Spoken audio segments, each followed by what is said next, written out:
අවුරුදු 30කට ආසන්න කාලයක් තිස්සේ හරි විදියට යූස් නොකරපු HTTP error code එකක් තියෙනවා කියලා දන්නවද?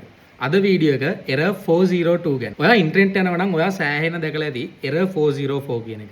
මේකෙන් කියවෙන්නේ ඔයා හොයන රිසෝස් එක මේ ලොකේෂන් එකේ නැහැ කියලා කියන්නේ.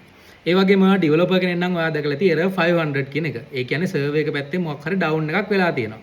ඒත් මේ error 402 එහෙම නැත්නම් payment required කියන error එක පාවිච්චි කරන්නේ මොකටද? මේ error code එක Shopify වගේ site වලින් use කරලා තියෙනවා. හැබැයි ඒක හරි විදියට ඒක පාවිච්චි කරන්න කියලා හදපු විදියට නෙමෙයි ඒක පාවිච්චි කරලා තියෙන්නේ. මේකෙන් කියවෙන්නේ API endpoint එකක් access කරන්න ඔයාලට payment එකක් ඕන කියන එක. ඉතින් Coinbase කියන කම්පැනි එකෙන් දීලා තියෙනවා X402 කියලා සර්විස් එකක්. මේ සර්විස් එකෙන් අපිට පුළුවන් අපේ API endpoint එකට access කරන්න user ගෙන් payment එකක් ඉල්ලන්න. මේකේ තියෙන වාසිය තමයි ඔයා Stripe වගේ payment gateway එකක් පාවිච්චි කරනවා නම් ඔයාගේ API එකක් access කරන්න ඔයාට සතයයි නම් ඕනේ.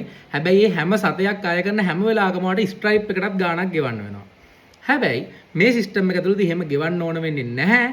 මේක ගොඩාක් ගැලපෙන්නේ AI driven servers වල තියෙන endpoints වලට. මෙච්චර කාලයක් මේ වගේ servers වැඩ කරේ ඔයාට එකපාර ලොකු ගාණක් ගෙවලා token ටිකක් ගන්න පුළුවන්. ඊට පස්සේ ඒක පාවිච්චි කරද්දී ඔයාගේ token ඉවර වෙලා ඔයාට ආයි payment එකක් කරන්න වෙනවා.